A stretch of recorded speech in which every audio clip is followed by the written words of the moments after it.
La ruse du lion. Conte de Mauritanie. 3 bœufs vivaient ensemble, dans une forêt loin des autres animaux. Dans cet endroit, l'eau et les pâturages étaient abondants. Les bœufs vivaient dans la joie et la bonne humeur.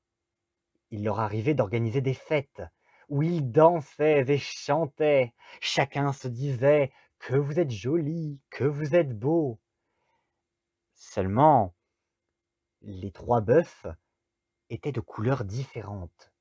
L'un était blanc, l'autre était noir, et le troisième était marron. Un jour, ils reçurent la visite du lion, qui propose de rester quelques jours avec eux. Ensemble, ils acceptent et continuent de vivre comme si de rien n'était. Mais le lion, ce qu'il désire, c'est manger les bœufs. Mais comme ils sont tous les 3 ensemble, il ne peut pas le faire. Un soir, il vient à côté du bœuf blanc et du bœuf marron et leur dit en douce: J'ai remarqué une chose que vous n'avez pas vue. Ce bœuf noir, il est trop gourmand. Tout le pâturage, toute l'eau, si vous ne faites pas quelque chose, il va les finir bientôt et vous allez tous mourir de faim. Et j'ai même vu que dans l'enclos où vous dormez, il prend toute la place. Alors, tuons-le avant qu'il ne soit trop tard. Les 2 bœufs opposent un refus catégorique à la demande du lion. Non, nous refusons, c'est notre frère. Le lendemain, le bœuf blanc et le bœuf marron commencent à prêter attention à la façon de manger et de boire du bœuf noir. Quand il s'arrête pour l'observer, lui continue à manger et à boire comme si de rien n'était. Une semaine passe et le lion, comme la première fois, vient voir le bœuf blanc et le bœuf marron et leur fait la même proposition.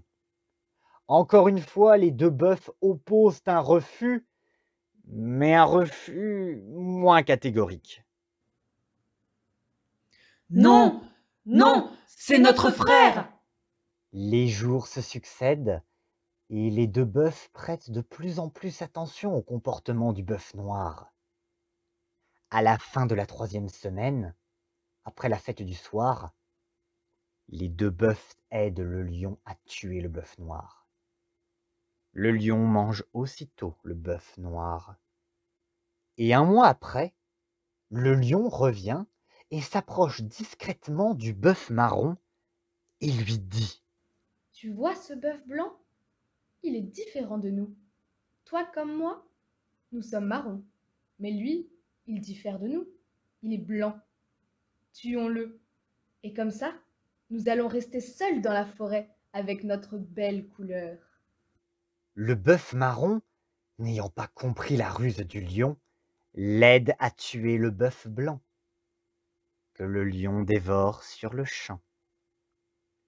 Quelque temps plus tard, comme le bœuf marron était tout seul dans la forêt, avec le lion, ce dernier n'eut aucune peine à le dévorer. Comme dit le proverbe, c'est l'union qui fait la force.